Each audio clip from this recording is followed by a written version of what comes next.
pa ka maghambal, na masimba na kung sa akong ginapilaya man nyo, na ulihin ang tanan, mga utod ko sa Ginoo, na hindi pa uling tanan, na ikaw kasarang pa ka maglakat, kasarang pa ka mangita sa nimo kinanggaro sa matatadlaw, na ikaw makasarang pa ka magobra, makanegosyo, kasarang pa ka magkanto sa simbahan, ang una ng tiyon, kagaya tiyon ang Diyos sa kabuhay mo, na hindi na ulihin tanan, mga utod ko sa Ginoo, palapit na sa Diyos, kaya hindi ba, kaya kita tanan, ang atong kabuhay mo lagi ng sininga kalibutan, ang atong kusog, hinulaman ng hindi sa kalibutan, kaya kita tanan may kamatayon, kaya siling sa Henryo 9:27, natalala sa tagsa katao na mapatay sa makaisa, pagkatapos hukman sa Diyos, ano na mga utod ko sa Ginoo, hindi pa hulata kung ikaw mapatay na hindi ka na tayo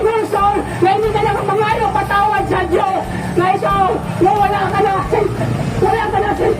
ikaw na makapangayo pamatawad sa Diyos, mga utod ko sa Ginoo, hindi pa paghulata palapit na sa Diyos, na ikaw magkakot pa may kusog pa ikaw, na ikaw nagkakabuhay kasi din ang kalibutan, mga utod ko sa Ginoo, kaya ang tao lumay ang balangunan, langit ang imperno, pero itong tao na may nursunon na wala na nagimos ang sala, na ngayon na sa patawad sa Diyos, dito sa Marian sa langit, dito sa magkabuhi, na malipayon na wala katapusan mo kalipay, pero itong tao na hindi may nursunon, na nangapagayon sa pagpakasala, dito sa itangkong salinaw na kalayo, dito nagambag mo kaniyang mga ngipon, dito nagamoy-moy mga tawi sa wala sing katapusan mo paganto, ang ilang mga tao na may nalapason, wala pang hinulson na nagpapadayon sa pagpakasala, mga utod ko sa Ginoo sinirata na ang kagayunan na ditagaan makakusog sa Diyos na ikaw